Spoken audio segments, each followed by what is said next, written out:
No, we don't need the senators to go on vacation for 2 weeks. No, no, no. Do your job. Do your job. You get paid a whole lot of money. But what are you doing? What are you doing with it? You're not, earn your pay. Earn your pay, yes, because you're not doing anything for your constituents. Thank you so much. People that we work for. Do your pay. Thank you. Have a good day.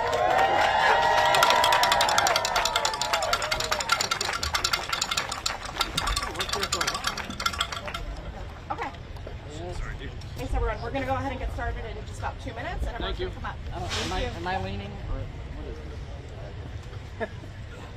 it? That was seems like a good 2 minute warning.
Hi everyone, thank you so much for coming out today.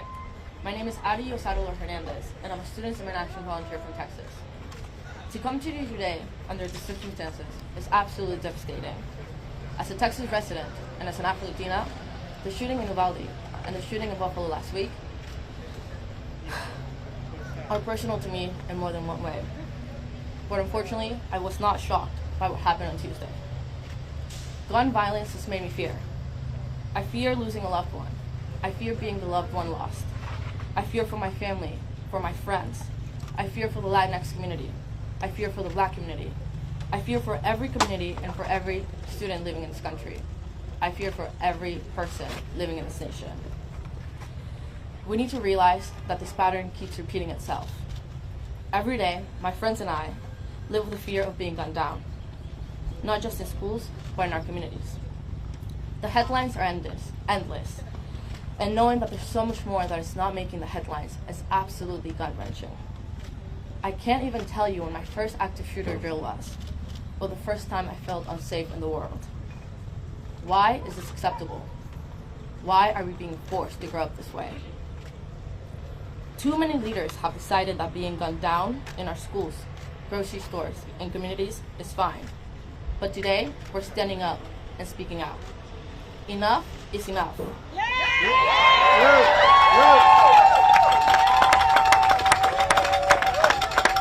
We need more than thoughts and prayers. We demand action from our lawmakers. I am an advocate for safety, common sense, and awareness. And I know that we love unity, and perseverance, we can change our current situation. That's right. And do not lose hope. Be filled with hope because people like you and your actions make a change. The culture is shifting and the narrative is changing. So let's find empowerment through actions.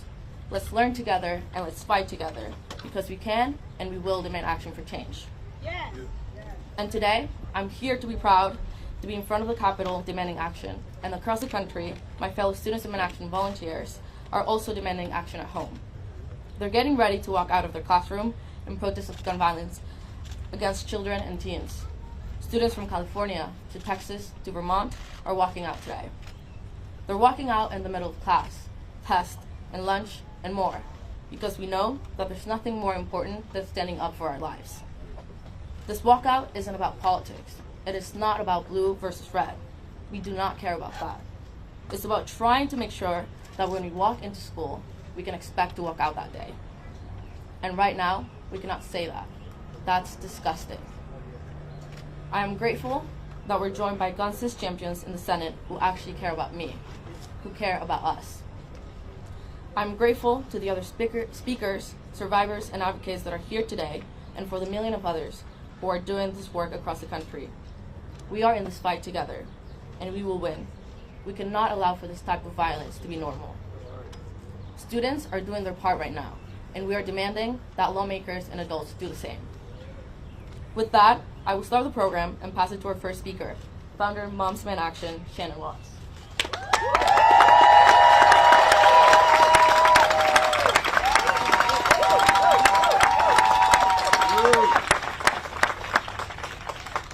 Thank you, Addie. We are here today because we are devastated. We are angry. And we want our senators to do their jobs.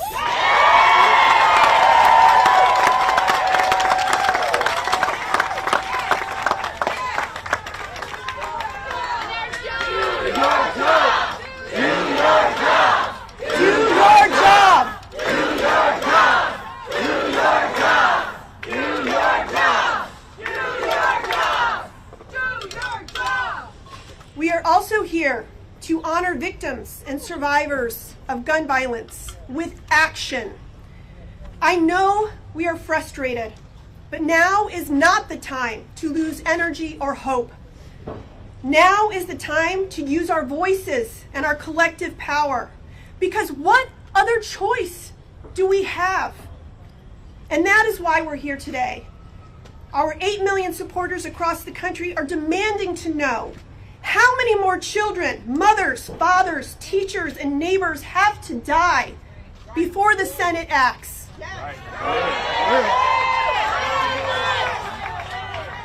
We are begging our elected officials to do something, anything, to address America's gun violence crisis.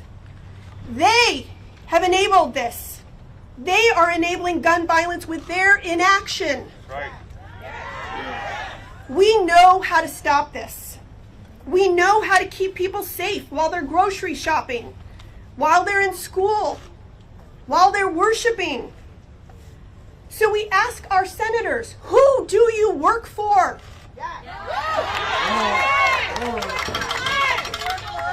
Do you work for the 90% of Americans who support common sense gun safety laws? Or do you work for gun manufacturers who pad your pockets and protect your power while over 110 Americans are shot and killed every day? Take a look at this sea of red shirts. We are growing stronger every day, and we are not going anywhere.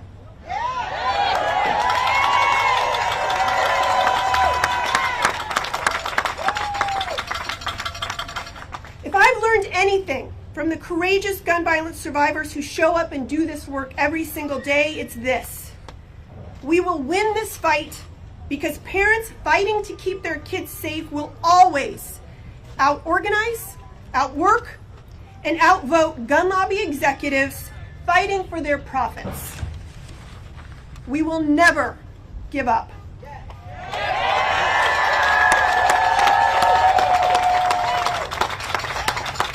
It gives me great hope that we have such strong gun sense champions standing here with us today. And now it is my honor to introduce our friend and partner in this fight, Senator Chris Murphy.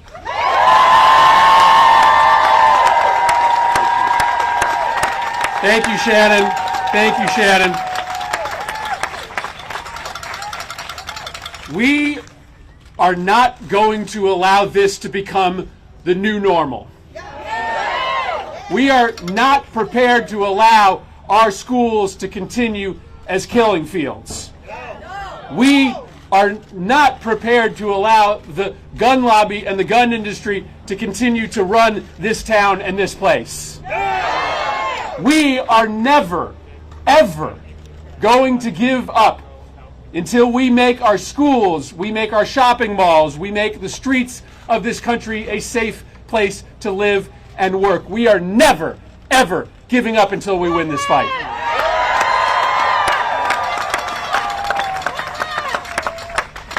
And this is a choice. This is not inevitable. This is not unchangeable. We are the only country in the world in which our kids go to school wondering whether they will survive the day. Right? My fourth grader yesterday had to have conversations all day at school with his classmates that no child, that no 10-year-old should have to have. And he is forced to have those conversations with his friends about where they will hide, about where they will run, because of decisions that are made in this place. And we're going to change those decisions.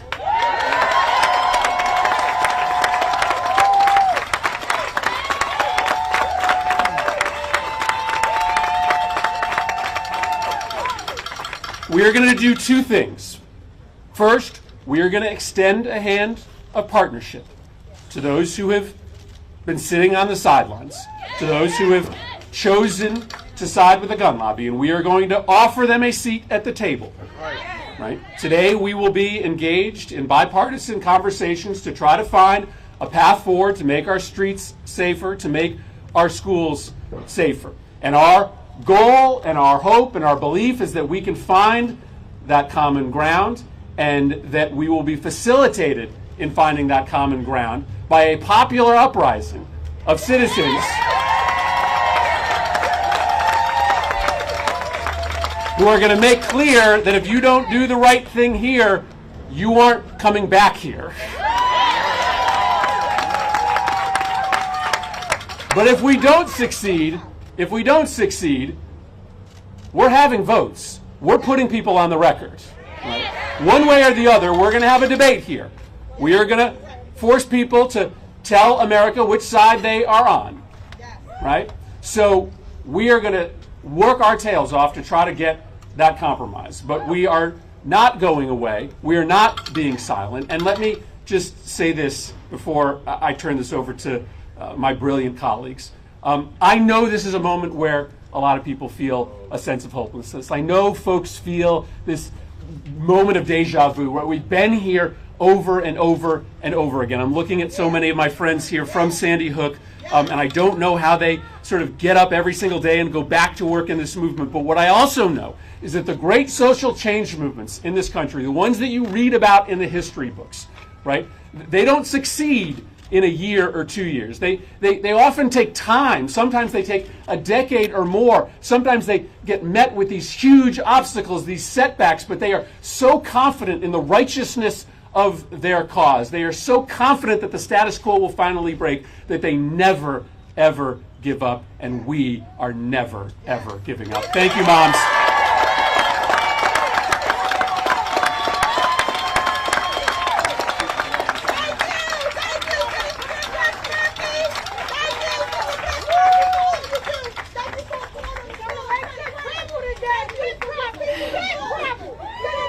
Thank you, Senator Murphy.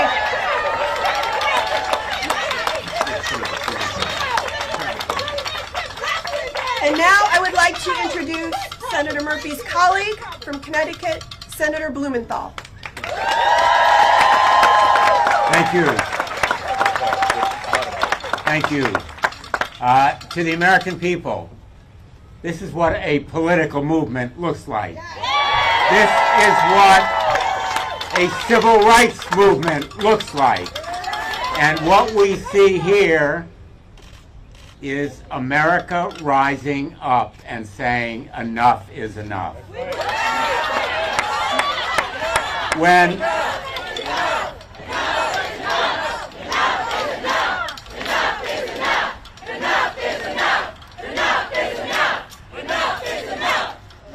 I want to thank all the leaders who are here, my colleagues, but most important, Everytown Moms Demand Action. What we're seeing is grassroots groups organizing, doing the work in the trenches to hold colleagues accountable. And make no mistake, let me be very blunt. Gun violence prevention is going to be on the ballot this November. It will be on the ballot this November, and we need to make it a decisive issue. A decisive issue. And we will vote them out if they fail to vote the right way. Now, I want to say a word to the families of Uvalde, because Senator Murphy and I were at Sandy Hook on that devastating afternoon almost 10 years ago when parents learned that their little children would not be coming home that night. And it leaves a hole in people's hearts. It rips apart a community. And every one of these shootings, every one of the massacres that goes to the headlines is devastating for those people, and they will never fully recover. But the Sandy Hook families have shown the strength and courage to come here year after year after year. And I am in awe of the courage and strength of those survivors who have been really the wind beneath our wings as we have fought this battle, and we owe them such thanks, and I thank them. But we know what we have to do. You know, there are a lot of mysteries in this world. There are a lot of scientific questions that are difficult to discern. We know what can save lives. Background checks can save lives. Universal background checks, and I want to thank my colleague Chris Murphy for championing background checks, universal background checks. We need them. And red flag statutes. I wrote a red flag statute with my colleague, Senator Graham, right after Parkland, more than 3 years ago. There's no mystery about taking away a firearm, a weapon, from someone who shows they are dangerous to themselves or others. Someone who says, I'm going to kill people or I'm going to kill myself. A red flag statute is an imperative, and we have the language in the draft. There's no mystery here. And I want to see a vote on the floor of the United States Senate on background checks and a red flag statute.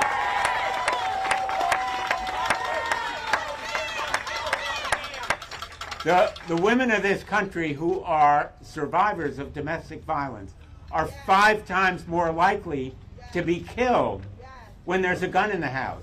I want to see protection for domestic violence survivors like Lori Jackson of Connecticut, who perished from an estranged husband.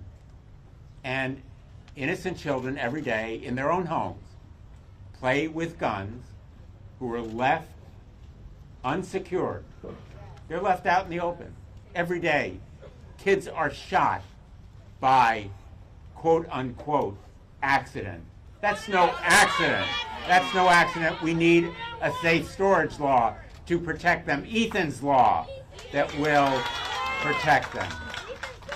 Ghost guns are one of the biggest emerging threats.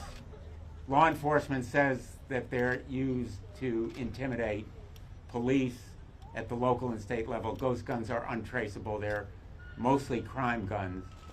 We need a law that bans ghost guns, not just a presidential executive order. So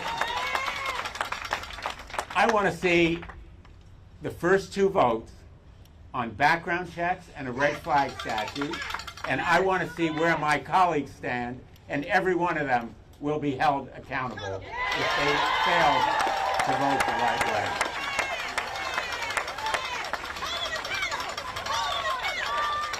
So we have a lot of work to do. We have a lot of work to do. And I want to say a word to the gun lobby. Your days are numbered. You are on the wrong side of history, and you will see your power broken simply because you have overreached. You no longer represent gun owners. You no longer represent even your members.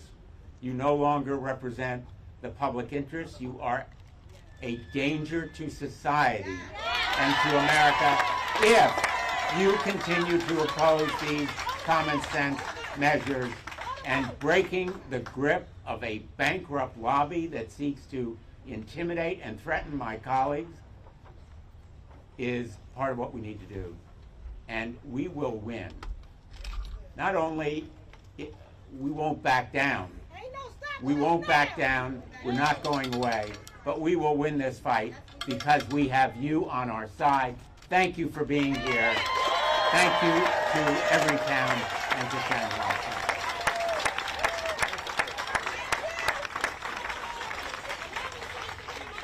Thank you, Senator Blumenthal. And now I want to introduce a longtime gun sense champion from Massachusetts, Senator Ed Markey.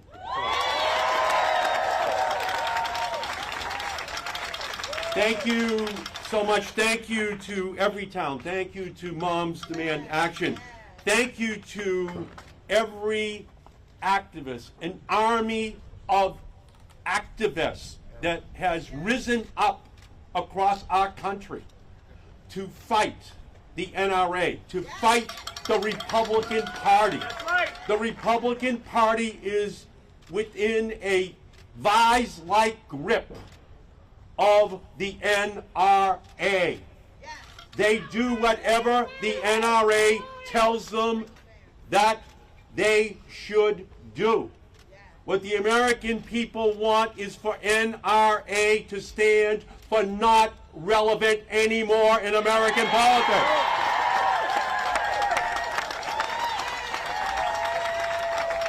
They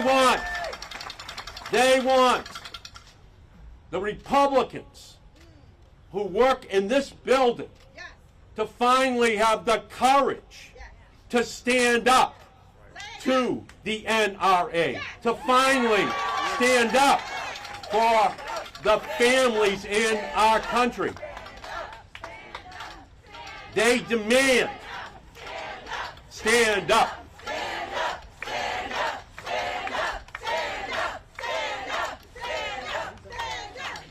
This is the historic moment. This is the turning point. This is not just any longer a moment. It is now a movement across our country so that we don't have to worry that children will be cowering in their classrooms, that shoppers will be running through the aisles of shopping centers worried that they or their loved ones could be killed. This is the moment now where we have to ensure that a Republican Party which opposes background checks, which opposes red flag laws, which opposes the simplest protections that ensure that those who should not have guns in our society do not get access to them. And then, what do we hear from them? We hear the red herring, that there are mental health issues here, that have to be dealt with.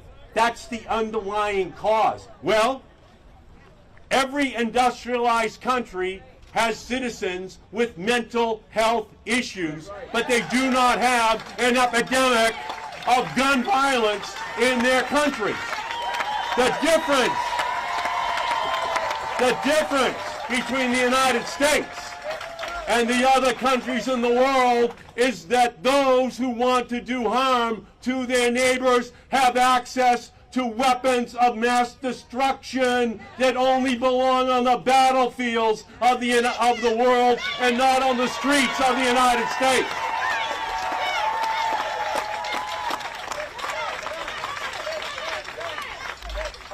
The senators who are here all have an F rating from the NRA. The legislators who have to answer to the American people all have an A as a grade from the NRA. History tells us that the Republican Party will hope that over the next 10 or 12 days, this movement will die down and the issue will just go away. Well, I say to all of my Republican colleagues, this time is different. This time, the American people understand that they have to ensure that on the ballot this November, that gun safety is on the ballot. And if you do not change your mind, the American people are going to change you as their representative in the United States Congress.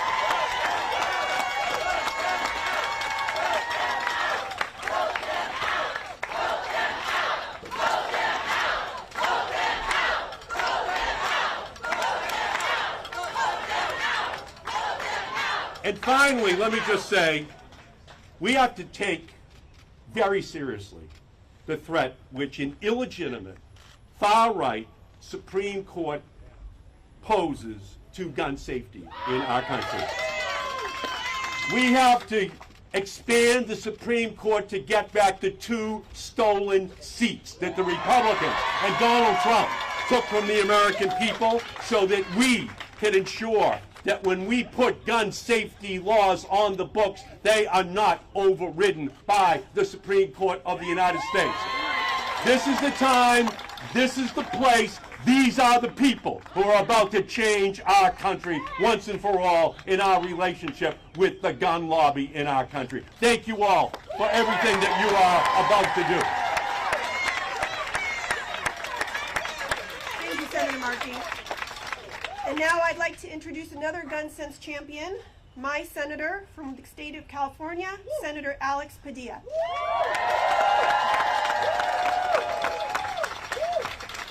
Thank you, Shannon. Thank you, everybody who's here.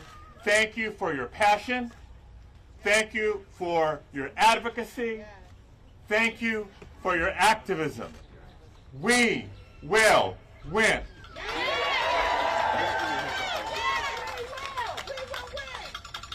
I'm Senator Alex Padilla from California, and I am here to do my job. We're going to vote on these measures, and we're not going to give up until we bring common sense gun safety legislation.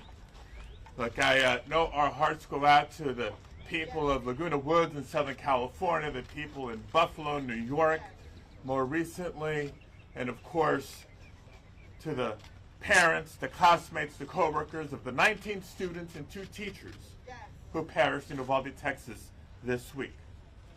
Yes, we offer our condolences. Yes, we offer our thoughts and prayers.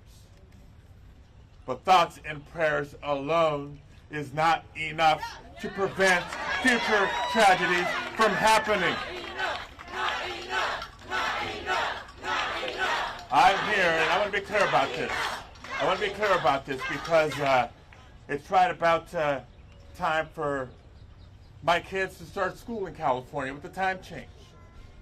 I'm here as a U.S. Senator, also here as a father, like Senator Murphy, to young children, school-age children.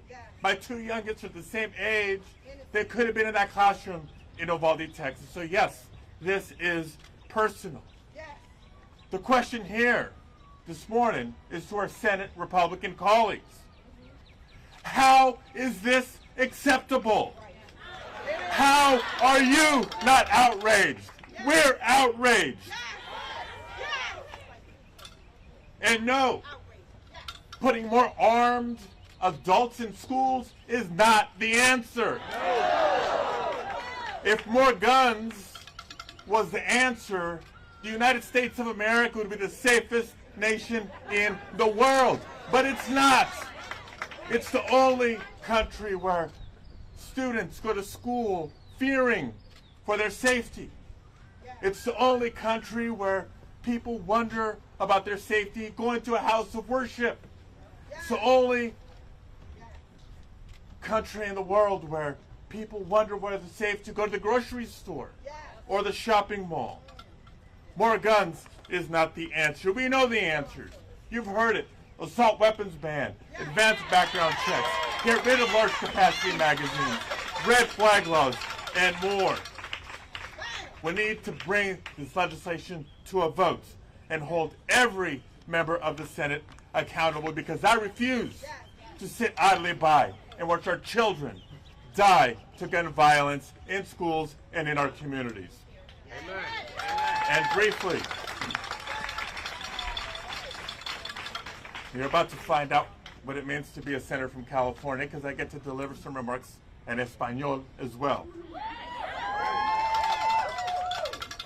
Lo que sucedió en Texas esta semana es una tragedia y fue una pérdida insuperable para nuestra comunidad latina.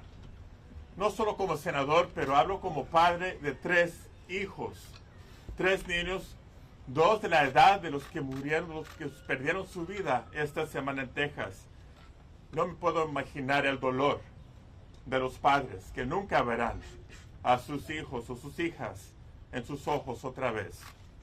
Estoy harto de saber que niños van a la escuela en este país preocupados por su seguridad.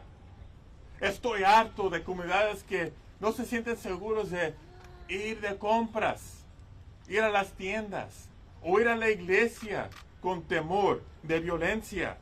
Ya basta. Y es tiempo que el Congreso tome la acción necesaria para mejor proteger a nuestras comunidades, nuestras familias y a nuestro país. Sabemos las soluciones. Lo que hace falta es valor de parte de nuestros colegas republicanos de tomar acción, votar en favor, no de sus intereses políticos de las armas, pero en el interés de los residentes, de las familias, del pueblo americano. Nuestras familias, nuestros hijos merecen mejor y va a haber accountabilidad este año. Muchísimas gracias. Thank you very, very much.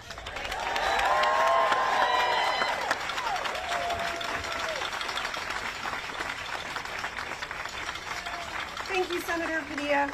And now I would like to introduce Rhode Island U.S. Senator, Senator Sheldon Whitehouse. Thank you all so much for being here. Thank you to moms. Thank you to Everytown. Thank you to Students Demand Action. Thank you to Senators Murphy and Blumenthal for their passion and work in this effort after the catastrophe at Sandy Hook. It is not enough to end the gore and the carnage in America's classrooms. We need to fight for an America where you don't have to have active shooter drills in schools. And a lot of us are here fed up, angry, frustrated.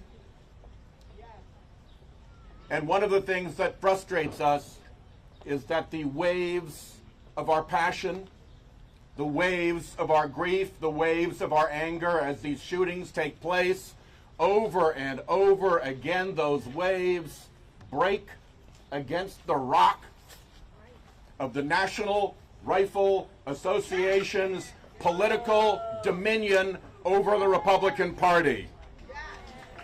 We have to break that grip. We have to have a long game, the way they have a long game.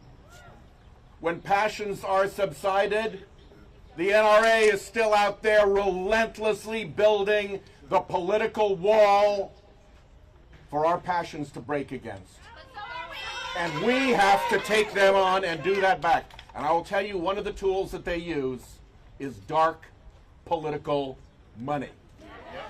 And if we get rid of dark political money, we will take away some of the power of the NRA. And while we're at it, by the way, it was dark political money that packed that court right there. It is dark political money that is paying for voter suppression against minority voters all around the country. It is dark political money that is behind climate denial and obstruction of this crisis. There is a common theme behind so much of our frustration and incapacity, and it is that the other side has weaponized dark money so that our schools need to be de-weaponized. So I'm with you all the way, but let's keep our eye on that long game, and let's disable and disarm the fraudulent dark money operations that oppose us. Thank you.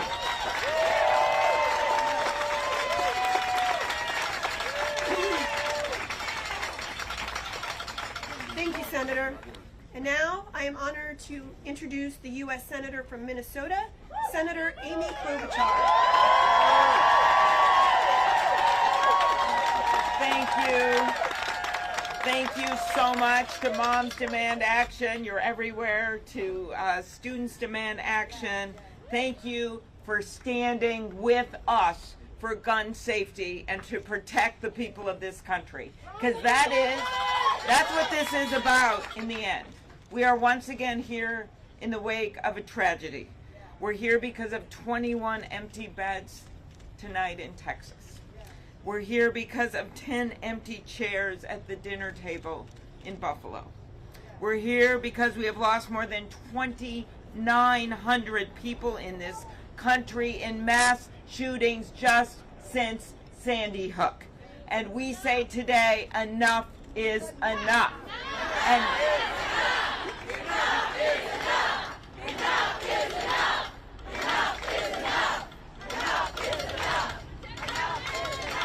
when you look at the pictures of these kids from Robb Elementary, it shatters you. The sports uniforms, the first communion dress, the glasses, the smiles. In some photos, they were holding awards that they had just won that morning.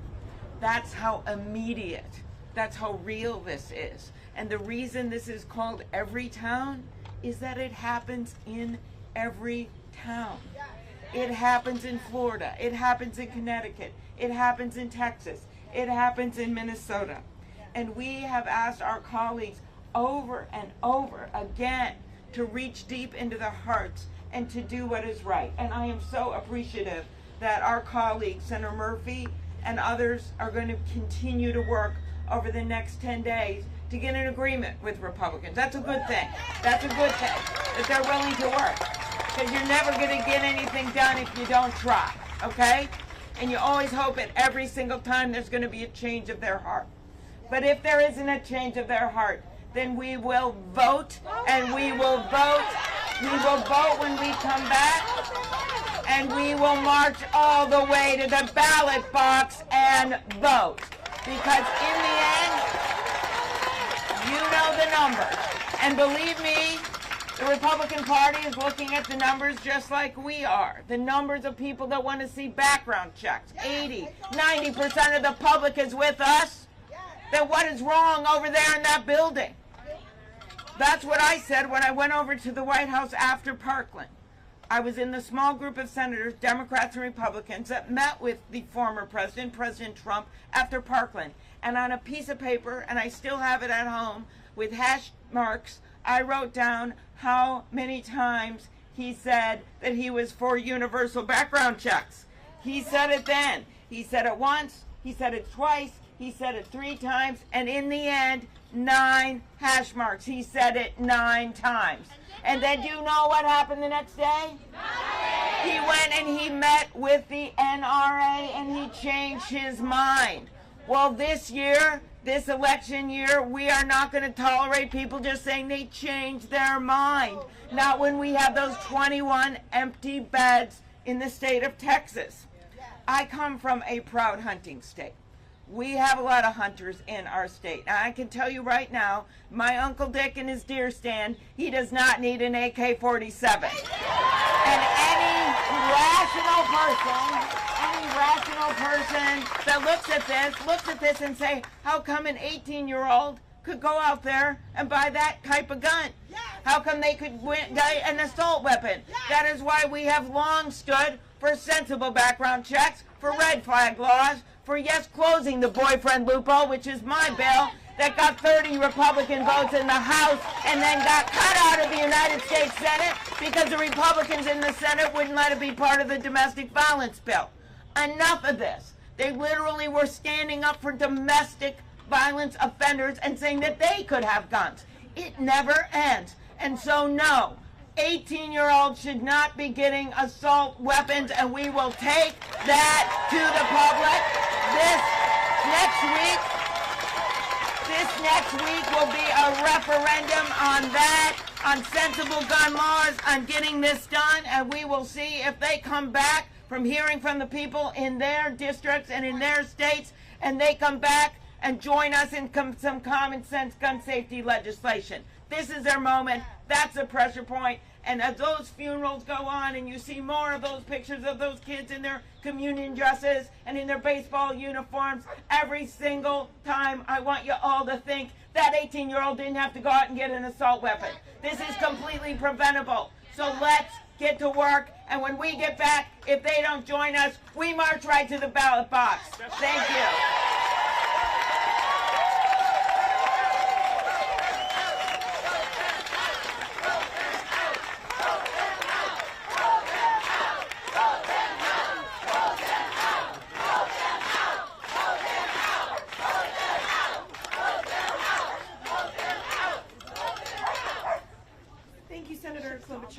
Now I would like to introduce Delaware Congresswoman Lisa Blunt Rochester.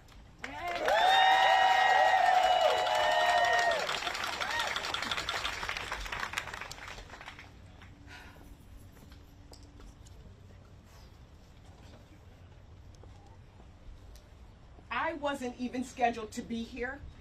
I'm not a senator. I'm a member of the House of Representatives, where we did our work. And we still have work to do. I wasn't supposed to be here. I was called here for a meeting. I took the train. I stopped. I wore orange today, not knowing what was going to take place. But I'm a member of the Congressional Black Caucus. And so for us, our hearts are with the families today. But we also know that in addition to these mass shootings that are happening all too frequently, every day, every hour, in our communities and in our neighborhoods, people are being shot. Yes, right here in D.C. I hear you. And so today, I'm just here to stand in solidarity, because not only am I a member of the House, not only am I a member of the Congressional Black Caucus, I'm a mom who's demanding action.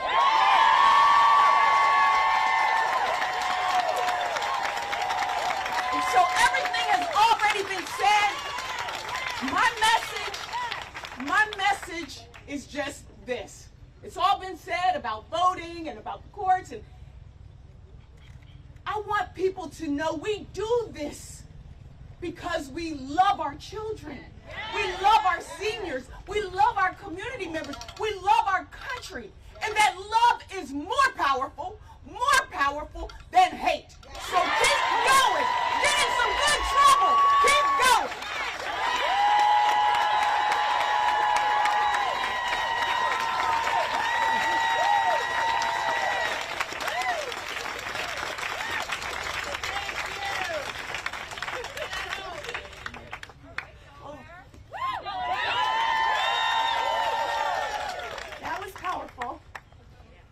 And now I'm honored honor to introduce U.S. Senator from New York, Senator Kirsten Gillibrand. Thank you all for rallying in front of the Capitol.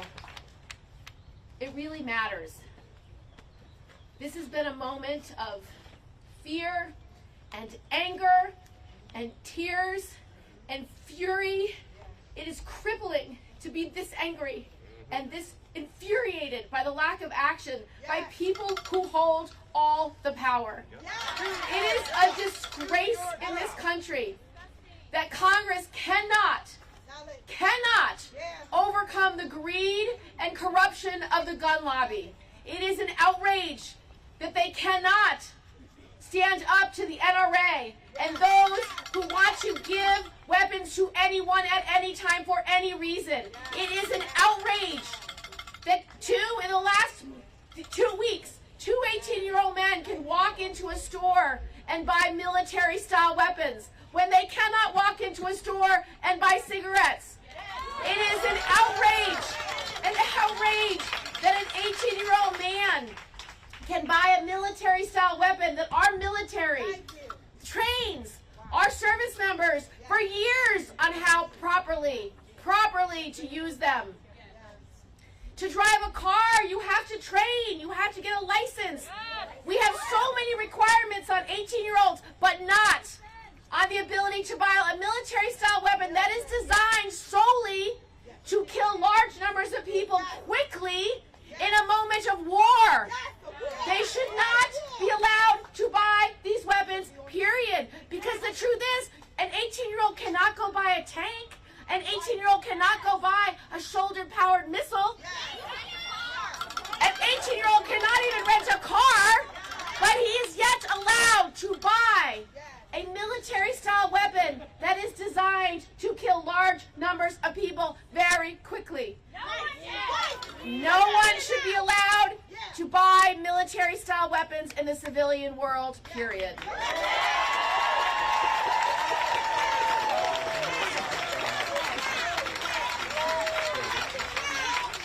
So community after community in this country has suffered so dearly.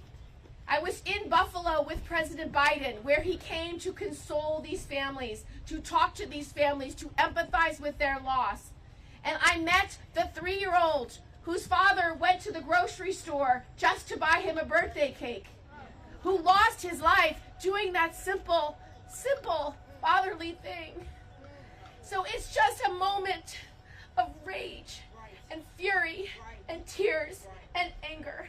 But you must motivate yourselves and take all that fury and channel it to the next election. Everything changes when we change who is in power. Everything changes when we have people who will stand with us. Everything changes when we have the rule of law supporting us. So fight in this election like your life depends upon it, because it truly does.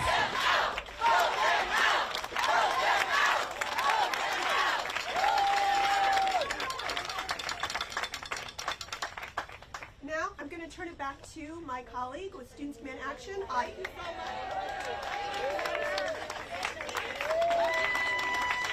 Hi everyone, I just want to thank everyone again for being here today and for speaking out.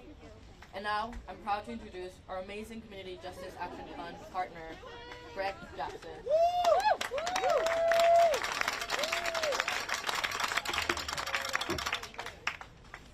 First of all, I just want to thank Moms Demand Action, Students Demand Action, Everytown. But I'll be honest, we're late. You know, I was shot in April of 2013. And the bullet that hit me hit 2 arteries. It took 6 months of recovery.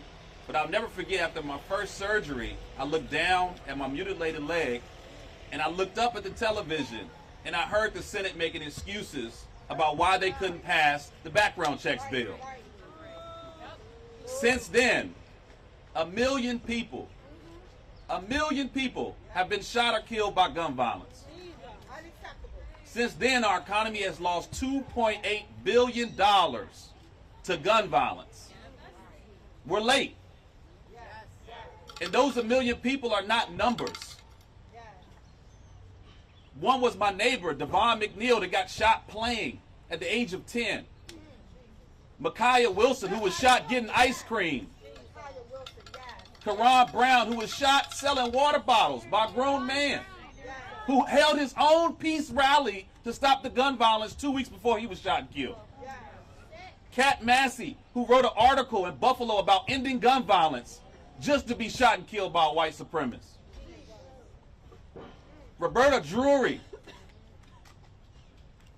who's leaving behind her young daughter. I was at the vigil in Buffalo. Her daughter was holding flowers, too young to even know what was happening, trying to cheer up her family members, smiling, joking, didn't even realize her mother was stolen from her. Where's the action for that mother? Where's the action?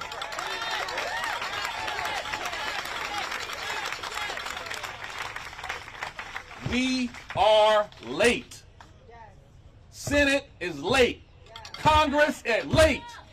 People are dying. Today, people are burying their grandmothers in Buffalo. Mothers in Uvalde are trying to figure out how they're going to bury their children.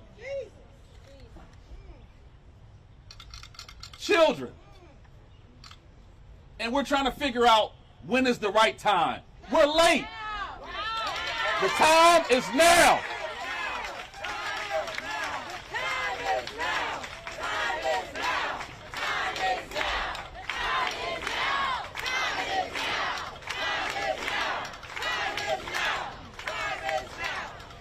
We had a conversation with Senator Schumer this morning. And I'm sure all of y'all have heard about the timing. We got to get the timing right, the timing right. The American people do not believe that Senator is going to do anything about this. They don't believe that Congress is going to do anything about this. The people in Buffalo that are looking for food to eat, they don't believe the government is coming to save them. So we have to fight. He's given them 10 days. 10 days to stand up for the people of Buffalo. 10 days to stand up for the families in Uvalde. 10 days to deal with the 212 mass shootings that happened this year. 10 days to deal with the 100,000 people that are shot or killed every year. 10 days to deal with the 35% increase in homicides since 2019. 10 days to deal with the #1 cause of death for youth. 10 days to deal with the #1 cause of death for black men. 10 fucking days.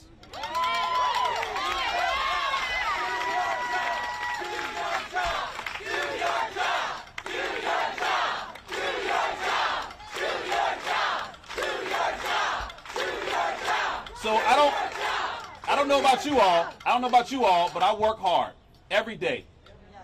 Everyone here works hard. The camera people here work hard. The janitors here work hard. The security work hard. People serving the food, we work hard. And if we show up to work late, what happens? We're out. We're out. They've been late. So they got 10 days. And if they don't take action, guess what? They're out. Vote them out. Thank you.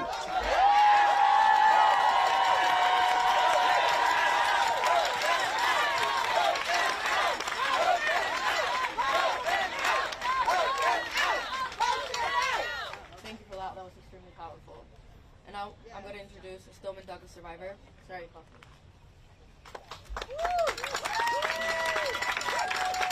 Thank you, and I want to thank all the senators and representatives who are on our side and are supporting gun violence prevention. Like so many of you who spoke before, I wish I wasn't here. I wish I didn't have to talk about the worst day of my life. I wish I didn't know the emotions and feelings that those kids in Texas are going through right now. But as a survivor of the mass shooting in 2018 at Marjory Stoneman Douglas High School in Parkland, Florida, I sadly know the reality that those students are suffering through right now. I'm heartbroken by this latest shooting, but I'm also livid. Whether it's inside the classroom or outside in the neighborhoods, more and more children are dying because of gun violence. Gun violence is now the #1 leading cause of death for children in the United States. So shame on the people who watched my friends and classmates die at Marjory Stoneman Douglas and continued not to act. Shame on the lawmakers who promised to protect us and now have tighter connections to the gun lobby than ever before. Shame on them. They are not representing what their constituents believe. More than 90% of Americans support background checks. But these representatives are deciding to put politics over children and the people they represent. So to the lawmakers who will not listen to their constituents, at least listen to your conscience. Please do not wait until it happens to your child. And if you think your community is invincible, from personal experience, I know it's not. These shootings can happen anywhere, as long as we continue to let people with guns get guns without background checks. This time, we will not be denied action. We will continue fighting like hell, because this is life or death for our generation. Thank you.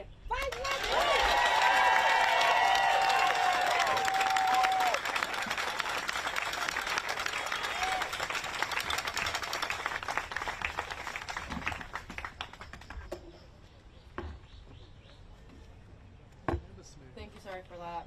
And now we're going to hear from a Sandy Hook Elementary School survivor, Erica Lafferty.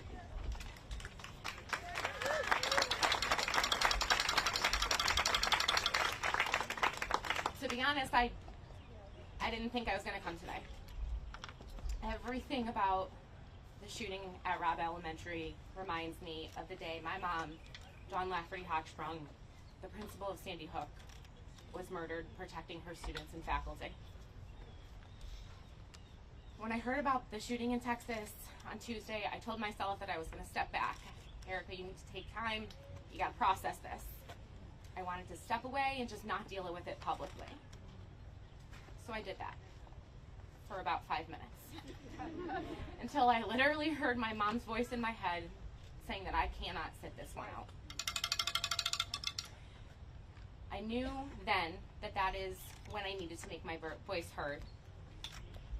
Because enough is enough, and the time to act is now. The time to act was 10 damn years ago when my mom was gunned down in the hall of an elementary school. I remember the day that my mother was murdered like it was yesterday.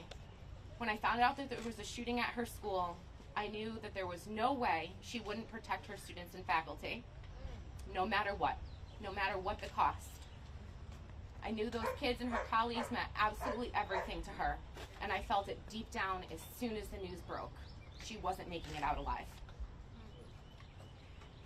Many of the families in Texas today, in Buffalo last week, and tomorrow, and next year, and 10 years from now, will be feeling this unimaginable loss that only people in the Gun Violence Survivors Club can understand. I know that nothing could ever be done to bring my mother back, but I sure as hell can honor her with action. And that is why I got out of bed, and that is why I'm here today. How many more kids and educators need to die in our schools before lawmakers act? How many people need to continue to die while grocery shopping, while picking up birthday cakes for their 3-year-olds, while walking down their city streets? We deserve to learn and to live without fear of being shot to death. But thanks to our weak gun laws and the gun lobby's relentless guns everywhere agenda, nowhere is safe and no one is immune. We must take action now. I hate that I have to be here today because it means that others have been stolen from their families, their lives have been taken by this incredibly preventable public health crisis. But I am grateful to be here with so many allies and so many leaders, and my fellow survivors, my heart goes out to you. But I refuse to let my mother's death be just another statistic, and I absolutely refuse to let the last 10 years of work by all these people behind me to be in vain. Thank you.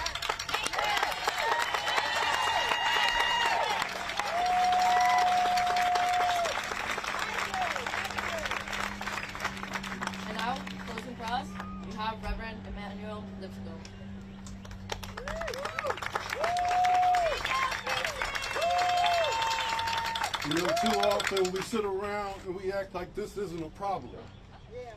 Gun violence has existed in America before there was a United States. My grandfather, who signed the treaties that allowed for the colonists to come here, was forced into those treaties because of gun violence. And when he signed the third treaty, he was shot in the back and killed. You know, I'm just saying, like, you know, just excuse me, I'm a little emotional. I'm a little emotional because recently we've been finding mass graves in this area, in Rock Creek Park, in Maryland, and they don't even pay attention to it. Those are my ancestors that are in those graves. Those are our ancestors that are in that grave. They're not just Afro-Indigenous people. They are British, they are Quakers, they are French, they are people from all across this world. Make America great? Is America great for when? I didn't say, when was America great? Exactly. America was great before they had all the gun violence that came to America, that pushed the people into slavery, pushed the people into oppression. A bullet doesn't know what race you are. A bullet doesn't know what party you are. A bullet just knows death and injury. You know, there's an old saying, when you're having an event, you want it and you want it to end on time, don't ask a minister to speak. And I'm going to do my best. You know, there are a whole bunch of things I was going to talk about, me being 5 and 6 and my mama telling me to be on the floor because somebody stole his daddy's gun, or being in middle school and coming to my first party and seeing the principal being on the ground because he was shot in the face and was dying. You know, and honestly, there's just too many occurrences of gun violence in our communities. People often tell us stories about how their lives, their senses of safety, was shattered by their first brush of gun violence. And I completely understand. But for me, and many folks in our country, especially those that grow up in the inner city, it's like these experiences with gun violence are something painful, yeah, because they're normal. But we can win this fight against gun violence. The pain we feel, that's what happens when you grow up in a country where more than 100 people are killed by gun violence every day, and hundreds more are wounded. The unthinkable becomes normal. But we can win this fight against gun violence. The once-in-a-lifetime occurrence happens every day in our communities. A fight or flight reflex kicks in when you're a child, and it never turns off. Because if it did, you'd be dead. In fact, we could lose hope, but we can win this fight against gun violence. You see, we're here today to say it doesn't have to be that way. The evil, and let's just get it right, it's not good. The evil of gun violence is within our power to fix. Yes, we can win this fight against gun violence.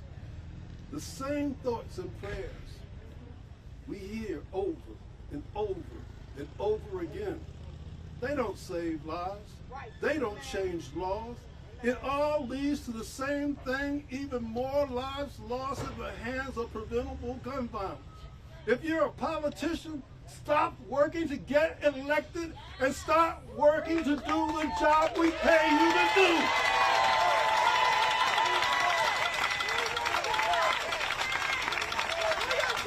We're just constantly living in a cycle of abuse. And I'm talking about everybody. You know, I've sat and talked to survivors. Have you ever looked in the face of a mother whose child was shot while they were carrying them down the steps to give them formula because a random bullet came in the house? And that through everything that's happening, your story isn't on the news. Nobody's writing about you in the newspaper, or a father that's raising a family all by themselves that tells their daughters that what you need to do is when somebody threatens you, stand up in their face and give them a fist. But he wasn't thinking about a gun. and that child never comes back home from school. But today, I know it seems hopeless. And it's been hopeless since the 15 and 1600s. But you people, look at you, all around here. You're just like me. You're just like Shannon. You're just like all the people that are standing here before you, and you deserve a better life. You pay for a better life. And your people need to get off their rusty dusty and start making sure it happens. And you know, we have a chance to build a country where for people like us all, we can win the fight against gun violence. I want to extend my heartfelt thanks to today's speakers, our survivors, our organizers, our movement leaders, our champions in Congress, to express to each other and every one of you, my gratitude. You know, I was talking to a man earlier today, and we were talking about the days with the sniper. When you came into Washington, you go to the gas station, you want to get some gas.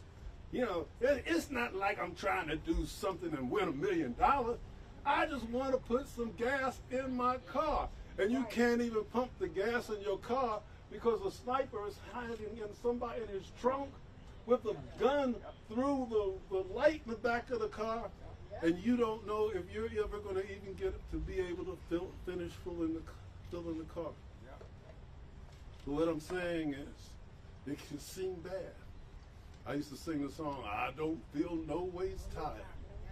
And we don't feel no ways tired. And they're being the way that they are because we know we have them on their heels. We have them at the point in which the embarrassments that they've hidden from, as it says, when the truth comes and the lights are cut on, the roaches start to run. So what I'm saying is, the roaches need to run on out of this house, go back to wherever they came from, and let us get some good people.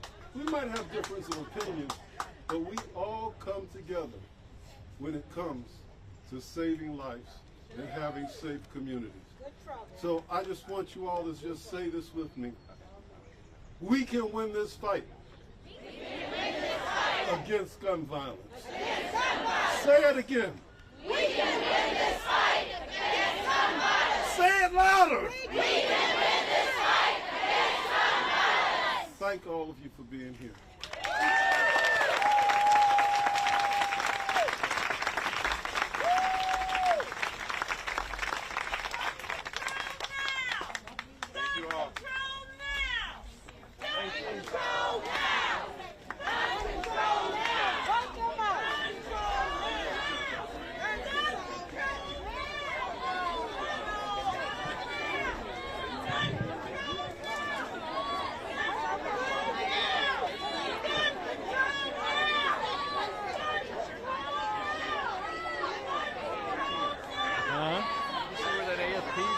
No, she just packed up and went.